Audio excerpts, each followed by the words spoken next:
Hey everybody, welcome into The Spread, NESN.com's football picks podcast. I'm NESN.com's Mike Cole. Mike Cole. Joined as always by Andre Cacciatorian and Ricky Doyle, also of NESN.com fame. Gentlemen, how we doing? Happy New Year. New Year, same me. Yeah. It sure sounds and looks like it. You look disheveled. Yeah, you do look a little disheveled today. I didn't put anything on my hair today. Having some issues. Digestive. Sounds like you and my dog are on the same page. 2019 off to a rough start for your boy Andre. But yeah, thank you as always, everybody, for joining us. You never introduced him. I did. Yeah. Oh, okay. I just didn't have much to say.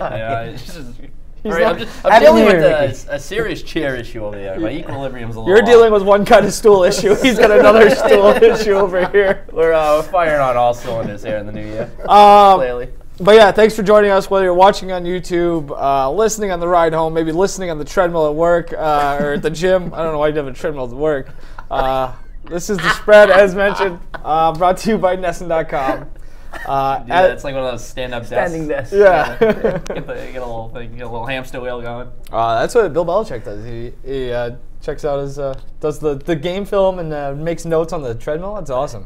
I'd take a treadmill. I don't know. That's a jerk move. It is. Trying to No, show that's off, it like, is. It look really, how much I can do. Fine, then I you know what I want is I'd like a treadmill in my house. That's something I think I might look into in 2019. That's harder. Watch the easier game. Yes, exactly. Nice. You can That's nice. read, take some notes, do whatever you got to do. So might make me better at this job, which is at least this portion of the job with The Spread, where we will make our NFL picks against the spread, hence the name. It is Wild Card Weekend, which is awesome. We're into the playoffs. Probably should mention that. This is the second best week of the year, if you ask me. Next week is the best, but this one ain't no small potatoes either. We will make, like I said, all the picks against the spread, get all of our lines and information, trends, all of that fun stuff, or most of it at least, from oddshark.com. So go check out oddshark.com. I would steer away from the Super Contest standings, in which Ricky and I, representing Team NESN, finished tied for second place by a half point. Yeah. It's 2 out of 3 years we've lost by a half point. So Hey, Perpetual choke artist. yep. It's not bad. Out of how many? There's like 40 of us. Not even. second no. place. Yeah. That's Nice. good. It's like 20, 30 maybe. So good. still, yeah. So we know what we're doing, I guess. Yeah. That being said, let's get into last week's standings No. before we get to this week's Last week's picks. standings were really good for week 17, That felt which is good. Yeah. such a crapshoot. Mike, you went 10-6. You led the way. Wow. Ricky and I went 9-7, and the final standings, I came away with Well, not final regular season. final standings. regular season Coming standings. for you in the playoffs. So I get home advantage or something. Yeah. I don't know what happens. You get a bye. I get a bye. You can leave. 133 wins for me. Hit the Ricky, toilet. 129. Yeah. And Mike, 5 games over 500. You are always like at 500. Now you're over 500. Yeah. You have a nice cushion too as we head into the playoffs. We did. Even if you go 0-4 this week, you'll still be. Yeah, if we, You'll I still mean, be this over probably 500. means we'll have a horrible playoffs, but we did. I don't want to pat us on the back too much. I've been doing it all season, but to go that many games over 500 among the three of us is pretty impressive. It's just close enough to 500 that's not impressive at all. It's just a flip of a coin that came out on our way a little bit more. But I don't know. I'd like to. I probably should have looked it up in terms of how the public did versus the books this year. There were a couple of weeks that it was a bloodbath for the public. So. Yeah. I think it was a pretty square-heavy season. There were a couple weeks as well where it was a bloodbath in Vegas. I mean, That's it was- true. I feel like it was very it was a roller coaster Yeah. ride this season. It was a heavyweight bout. Yeah. But Vegas always wins those. Anyway, do we have anything else to discuss before we get into this week's games? Now let's go to Houston. All right. Before we do, I just thought this was interesting. Something to keep in mind. We got playoff first-timers this week. We got 4 quarterbacks and 3 head coaches making their playoff debuts this week.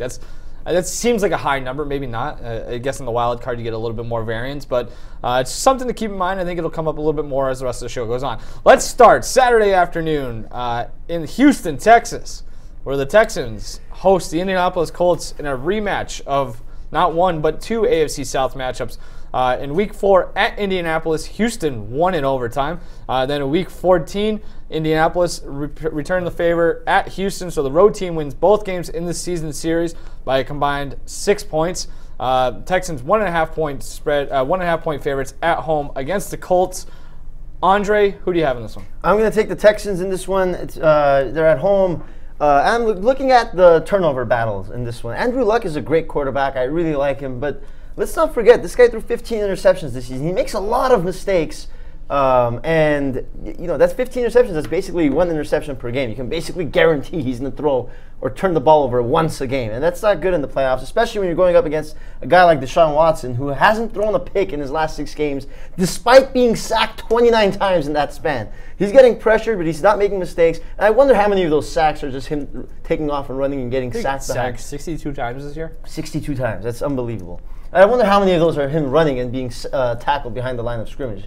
And that's a sack.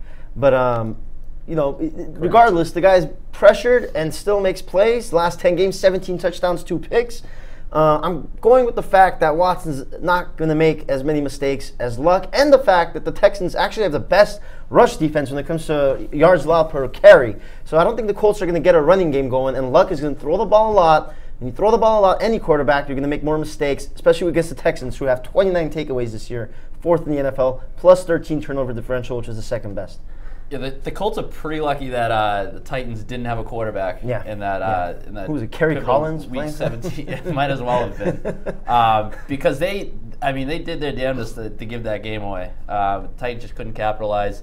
That being said, I actually like the Colts in this one, and a lot of it stems from that offensive line disparity that you mentioned. The Texans, it's just been pretty apparent, especially over these last few weeks, just how bad that offensive line is. And you mentioned the sack totals. On the flip side, the Colts have surrendered an NFL low 18 sacks this season. Incredible job.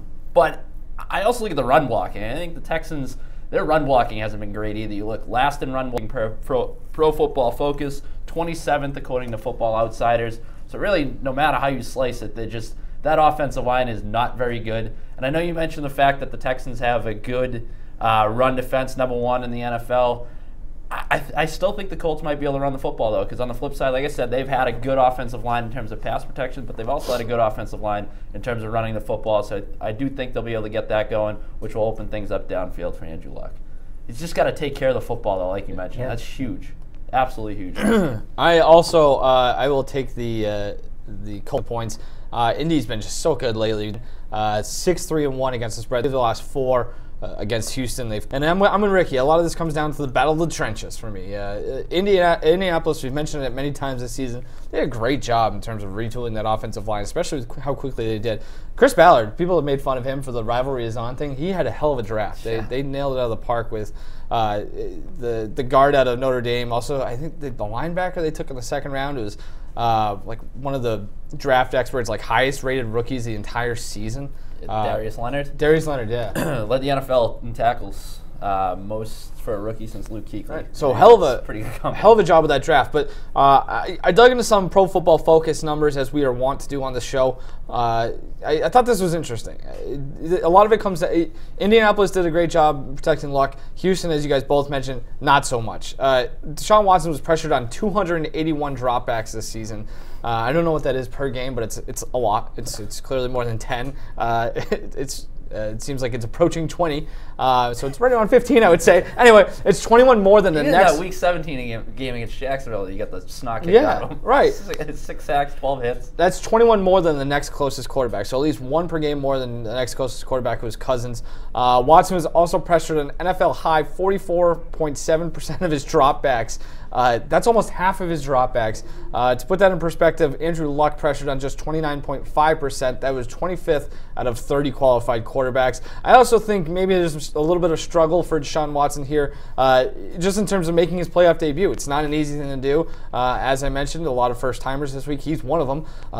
Walter Football, our guy, Wally Pigskin, says, since 2002, quarterbacks making their first career playoff start as home favorites are 4-13 against the spread and just 7-10 straight up. So that's, you think about that, 17 games as home favorites, playing at home as, giving points. That's a spot that you should win the game, let alone cover. And they've lost 7 out of 17. I agree with you. Lost 10 out of 17. Excuse me. Watson not being protected, but I mean, he's just shown time and time again this whole season that doesn't matter. Well, so here's the other thing too, and I was just looking this up while you were talking, Andre. They've beaten 2 playoff teams this season. They beat Dallas by 3, and they beat Indianapolis by 3. Indy didn't beat that. No, I know, but I'm just saying. I don't think. Both of these teams. This is a tough game. I think it's a hard team to get. Luck was sacked 18 times this season. 6 of those sacks came against the Texans. Okay. I also have concerns about the Texans secondary though in this game. Yeah. We've seen it. You look at that Eagles game is one that jumps out. That it's pretty clear that they had some problems there. So maybe that plays a factor here against a guy like T.Y. Hilton, who's just absolutely gone off against them in the 2 matchups this season. He had 199 yards in their last game they played. Just Texans overall, they've had problems stopping opposing number 1 wide receivers. Some struggles against tight ends. This is maybe where Eric Ebron comes into play. Colts very good in the red zone, 5th in red zone scoring percentage. Also 1st and 3rd down conversion percentage. So when you get down in tight or into these 3rd down situations to extend drives, I just think the Colts are better equipped to handle those types of situations. DeAndre Hopkins is lowest. Actually, never mind. His lowest yardage total came against the Colts, 36 yards in that loss on December 9. Interesting. How about him having 115 catches and no drops? That's insane. Yeah, I mean, who's going to stop him? You talk about T.Y. Hilton. Who's going to stop? I guess the Colts already contained him. But hey, it's going to be a good one. I'm going to go with the Texans. Would it kill J.J. Watt to show up in a playoff game? That's crazy. Both the Saturday games are in Texas. Whoa! It's a segue. Yeah. It's a segue into the Saturday night game. Get out of town! Whoa, zoinks! Another rematch. I think we have 3 out of 4 rematches this week. This is a rematch of week 3. Seattle Seahawks go on the road, take on the Dallas Cowboys at Jerry World. Cowboys currently stands 1.5 point favorites. A total, according to oddshark.com, currently sits at 43.5 points. Also worth mentioning, I probably should have mentioned this in game 1. The Oddshark supercomputer has Dallas winning this game 25-22, which would be a revenge from week 3 in which Seattle won 24-13 at Seattle. Like I said, Dallas given a 1.5 here at home against Seattle. Seattle playing especially well as of late. Well, I guess that's overstating a little. This is a weird game too. Ricky, how do you see this one? This game's a little bit similar to the Colts. Yeah, it's in just, the sense that same line too, even. Yeah, it just trying to get a read on where these teams are at, pretty similar. I don't know, and I like the Cowboys in this one, and I like them for basically the same reason that I like the Colts in that Texans matchup. Is that I think that their ability to control the line of scrimmage, particularly on offense, will ultimately be the difference. I think the Cowboys' offensive line is just far better than the Seahawks' offensive line. So in a game in which both of these teams are very clearly going to try to establish the run, I mean, the Seahawks run more than basically any team in the NFL, I guess, aside from the Ravens now that refuse to pass. But I do think it's pretty obvious each team is going to try to run the ball. So I think for the Cowboys, that's where they play to their strengths there. Also, I like Dallas's run defense. I think they'll be able to slow Seattle in that area of the game. You look at them; they've allowed the fewest rushing yards per contact per rush, according to Pro Football Focus. So that just tells me that their linebackers get up to the line of scrimmage, make tackles, make plays, and not allow them to get to the second level. So I think that'll be huge in this one. I agree with you, Ricky. I think also that Week 3 battle, Leighton Vander Esch hadn't really established himself as a star yet, and now he's one of the best players in that Dallas defense. I agree with everything you said. And also, Dallas at home is a completely different team than Dallas on the road. They have the 5th best yards per play differential at home in the NFL. Dak Prescott at home, 14 touchdowns, 3 picks, 72% completion percentage. His road numbers are atrocious. And Seattle allows 5.27 yards per rush attempt to quarterbacks, which is 26, which is bad numbers. And Dak might be able to get some rushing yards on the ground. And on the flip side, Dallas only allows 3.4 rushing yards per attempt to quarterback, which is the 7th fewest. Maybe they'll be able to force Wilson to throw the ball. And Ricky, you mentioned Dallas's rush defense is really strong already. So I'm seeing the type of game where Seattle struggles to run the ball, and Wilson's forced to throw them more. And on the other side, Dallas is going to be successful running the ball and take some pressure off Dak, which always helps him. I disagree with you guys, both in terms of the pick and the reasoning. I think Seattle will be able to run on Dallas. The yards per carry numbers, they're nice, but teams have had success at times against Dallas on the ground. Cowboys allowed at least 100 rushing yards 6 times this season. They lost 5 of them. That includes a game against Seattle. Pro Football Focus ranks them just as the 19th best run defense. I think for Seattle, it really comes down to, and this maybe helps neutralize some of the pass rush offensive line issues, you really got to commit to the run game. When Chris Carson got at least 20 carries this season, they went 4-1, and he had a season-high 32 carries against Dallas, that game that they won in Week 3. Seattle dominated the time of possession in that game. It was about 33-27, and it's one of those things where they got to score early, too. I think I saw some absurd stat where the Cowboys have been fantastic this season when they score first, which makes sense. It's the best opportunity for them to have success, where they can just basically tell Dak Prescott, you don't have to do too much. And so if they have to get in a position where they're chasing, I don't think they have the ability to kind of make up points at the same rate that Seattle does. And I think we haven't even discussed Russell Wilson yet, and Russell Wilson saves his best for this time of year, typically. Again, this is something we touched on a couple weeks ago with the Chiefs game. Seattle, fantastic in primetime. Parad Shark, 11-2 in their last 13 primetime games straight up, 11-2 in their last 13 games, primetime games against the spread as an underdog. So a lot of value there. And again, a lot of it, additionally, head coaching. I think that's an issue here. You look at head coach and you look at quarterback. I think there's a pretty decisive advantage for Seattle in both areas. Jason Garrett, who knows with him? I mean, he's done a pretty good job of kind of rallying that team this season, but he's just 1-2 all time in the playoffs. He hasn't had a playoff game in 5-6 years. Pete Carroll, 10-7 all time, 9-5 with Seattle. 5-6 years. A couple of years ago, they lost to the Packers. That was longer ago than you realize. That was Dak's first season. It was 2 years ago. Was it 2 years ago? Yeah, the Dez catch was like 4 or 5 years ago. Oh, that's right. Yeah, I forgot about that. Yeah, the game that Aaron Rodgers came down and made that 6th throw. Yeah. To Jared Cook. So yeah, it was 3 years ago, I think. Whatever. Fine, they lost that game. Point made. He hasn't won a playoff game. Yeah. So yeah, that's 3 playoff games all time. He's only won 1 of them. I'll take the points here, I guess. I think Seattle. They're tough to figure out, man. I'm not betting against Russell Wilson in this. We'll deal with it again next week. But I think that they've got enough playmakers there. They've really come along nicely after a slow start. My gut instinct, so did Dallas, both of them. Was to take Seattle. Yeah. Just based on, like you said, that they play their best football at this time of year. I would say better coached. Yeah. The trends, you mentioned a few of them, just them in prime time, pretty much unbeatable. Yeah. I think in Seattle, this game would have been a no-brainer for me. Although obviously the spread would have been a little bit different. I think Dallas is a different team at home though. Like you mentioned, those 6 games they allowed over 100 yards. 5 of those 6 were on the road. Okay. They're just not a good road team. Yeah.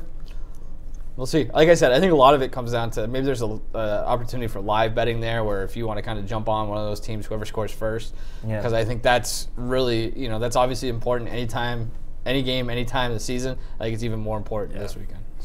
Okay, let's go to Sunday. This is a hell of a week. This is one of the better wild card weekends we've had in a long time. Usually we have a Bengals game. Right, yeah, because that's the thing, is like that Saturday afternoon game is always the Texans. It's like Texans-Bengals even, and it sucks to the high heavens. It's like Brock Osweiler versus... We got a good one on Saturday afternoon.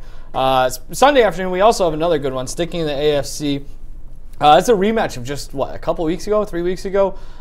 Christmas weekend, this is the Ravens and Chargers. That game was in Los Angeles this week by way of the Ravens winning the division and the Chargers being the wild card team. This game is in Baltimore Sunday afternoon, 1:05 p.m.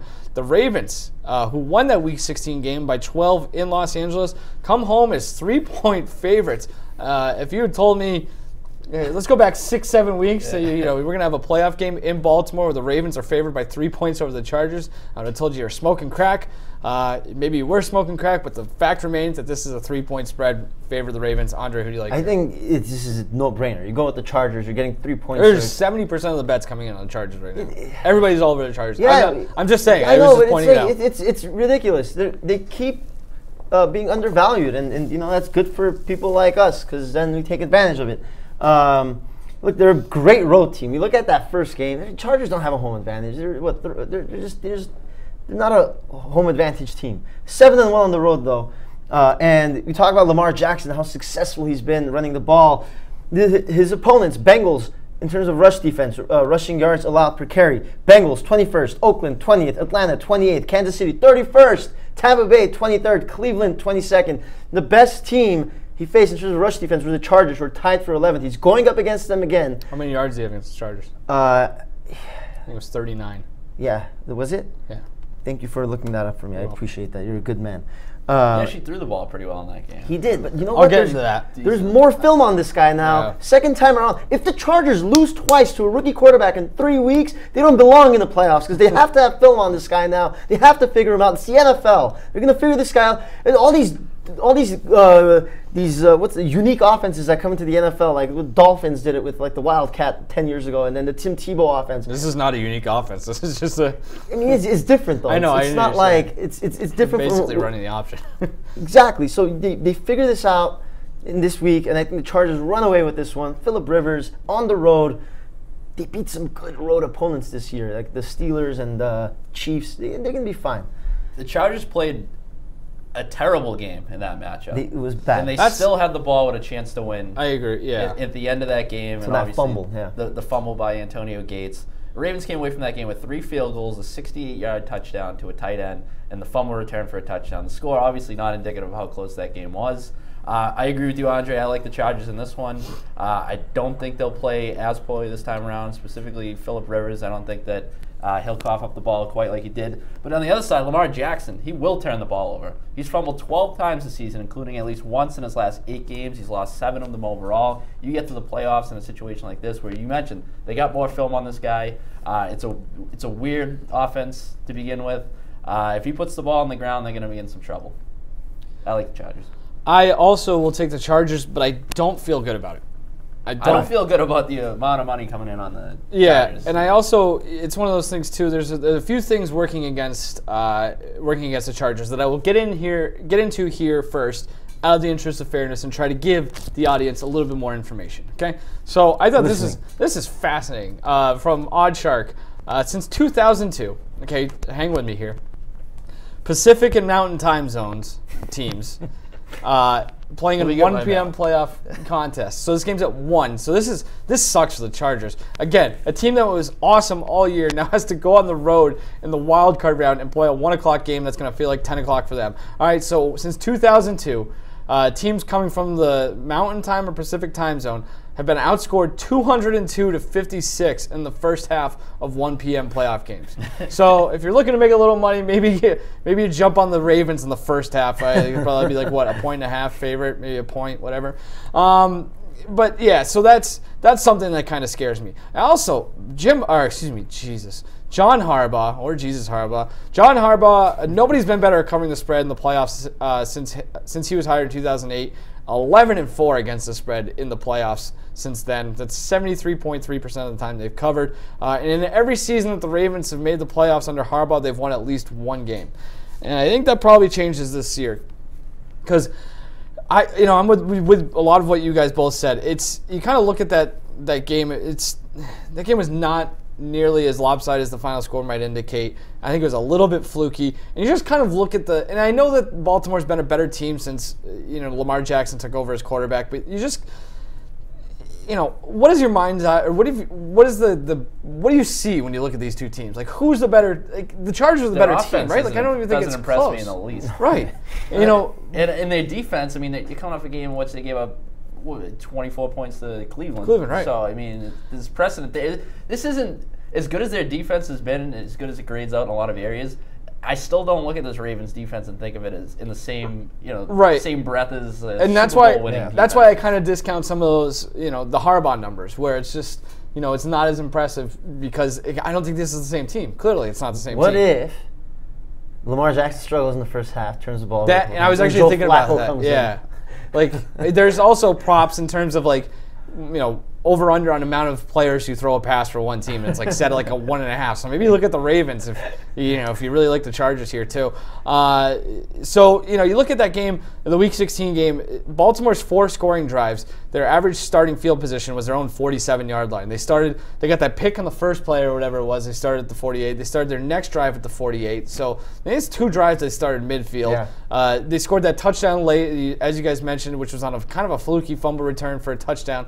So, as long as kind of like you said with the Colts, take care of the football, be responsible, do all of the little things right, and you're going to put yourself in a much better position to win this game. Rivers 6 picks in the last 3 weeks. Yeah, so that's not great. Before that, he was great. But the last 3 weeks. You had Keenan Allen dealing with a bum hip that week. You're getting Hunter Henry back this week, which is much to the delight of Stephen A. Smith. You also just how I kind of talked about it earlier with Deshaun Watson in terms of quarterbacks at home making their first career start, giving points. Not a great spot for him there. Lamar Jackson, the youngest quarterback in NFL history to start a playoff game, and I think this is kind of something to keep in mind. Just take away that run game. They limited him to 39 yards. They did a good job. Now they've got tape on him, as Andre mentioned. You make him throw the football, not nearly as explosive as a player. Among all quarterbacks with at least 200 dropbacks this season, that's 37 quarterbacks. Lamar Jackson had the second worst adjusted completion percentage. Only Josh Allen was worse. Also this. The Chargers, I would probably try to blitz a lot here because they were 5th in blitz down success rates, 5th in blitz down big play rate, and 13th in blitz down sack rate. That's according to SB Nation. Shout out to them. While Lamar Jackson had a 66.3 passer rating and 52.4% adjusted completion percentage versus the blitz. So I think that's a chance to kind of put some pressure on there. You got to be responsible if you're going to do that because you don't want him breaking big plays. I wonder how many times he's actually been blitzed because I would be a little bit afraid to kind of clear out the second level. But it's something to keep in mind there. They again too. You said he passed the ball pretty well against them last time, but there's that touchdown to Mark Andrews. It was like a 70-yard touchdown, like missed tackle in there as well. It's just a lot of kind of fluky stuff. So. And that's really what Lamar Jackson has made made headlines for beating up on these defenses. That you went over the ranks of just how garbage they've really been, and a lot of that is due to poor tackling. So I look at the Chargers, and the numbers aren't great against the run, so they are a little bit susceptible to be beaten by a guy like that. But at the same time, in terms of the eye test, there's a lot of athleticism on that defense. They should be able to handle a guy. Big game for, they should be able to handle a guy like Lamar Jackson. That game in Week 16, Melvin Gordon only 12 rush attempts. They can't get away from him. They need to. They were all banged up. He's banged up this week too. We should mention that, but they got Hunter Henry back. That's wild. I know. They came out. He hurt in May. A couple weeks ago, by the way, Hunter Henry might be back for the playoffs. Anyway, anything else on that one, guys? Austin Eckler, he might play too. So that's a big Austin Eckler game. You're a huge Austin Eckler guy. Austin Eckler had a nice game that Sunday night game against Pittsburgh when Gordon was down. So, all right. Sunday afternoon, late Sunday afternoon, 4:40 p.m. kickoff from the Windy City. Ooh. Chicago Bears host the Philadelphia Eagles, the defending champion Nick Foles led Eagles and Bears. Philadelphia Eagles. Why the hell the NFL didn't put this game at 1 and the Ravens game at 4:40? Higher ratings. I was going to say I'll never understand, but I do understand it's because of TV. But whatever. The Bears laying 6 points at home here against the Eagles. Eagles won 3 straight down the stretch behind Nick Foles to get into the playoffs. The Bears kind of coasted to the NFC North title. A lot to prove for each team, especially the Bears, who are probably going to want to show out at home in their first playoff game in what feels like forever. So this is an intriguing matchup, to say the least. Ricky, who do you like here with the Bears laying 6 points? I like the Bears, and I think they're going to win the blowout. Yeah. I think we're all on the same page. I think this has a chance to be really ugly. The juiced up at home. 5-0 against the spread in the last 5 home games, winning by an average margin of 9.4 points. 6 of those 7 wins at Soldier Field by 7 points or more. They've been the best bet in the NFL this season at 12-4, both straight up and against the spread. Just in terms of what we're going to see on the field, I think that offensively they're going to be creative enough, especially in the running game, to sort of negate the Eagles' talent along the defensive front. And then defensively, what more do you really need to say? It's the best defense in the NFL in the face. And I understand, I get the Nick Foles magic and all that crap, but especially with him banged up, the ribs is a problem. I can't see him coming out and throwing balls into tight windows all afternoon. I just don't see it. I think this Bears defense tees off on them. They get off to a hot start, and it's all downhill from there. Yeah. Ricky, I agree. I think on the other side of the ball with Foles, the running game for Philly, they're 30th in rushing yards per play. Bears rush defense is incredible. Foles is going to probably throw the ball a lot in this game, and that's not a good thing. I don't think Foles hasn't faced a defense like this ever since he's been back from injury. He's beat some good teams, but the Rams defense is... It's on the road, too. You know it's on the I mean? road, Like, yes. Nick Foles has never started a playoff game on the road. That's the thing. There you go. You look at his run last year. I mean, I just think back to that divisional game at home against Atlanta when they scored 15 points. Like, Yep.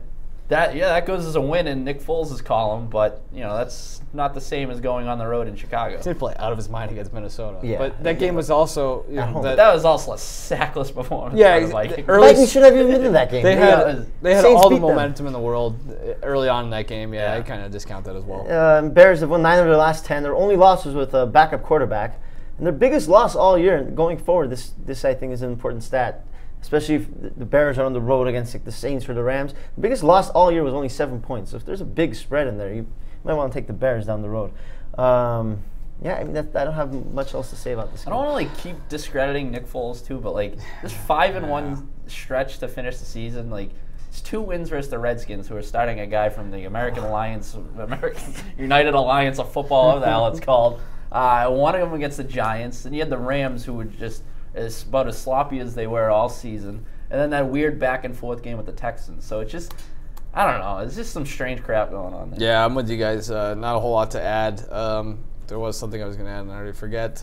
And what else is there to say? There's really not a whole lot. I think the Bears also do a good job of limiting Mitch Trubisky. That's what I was going to mention. This is again another one of those trends that I mentioned earlier with the the quarterback making their first playoff debut at home, giving points. But I think this is the exception to the rule because that defense is so goddamn good.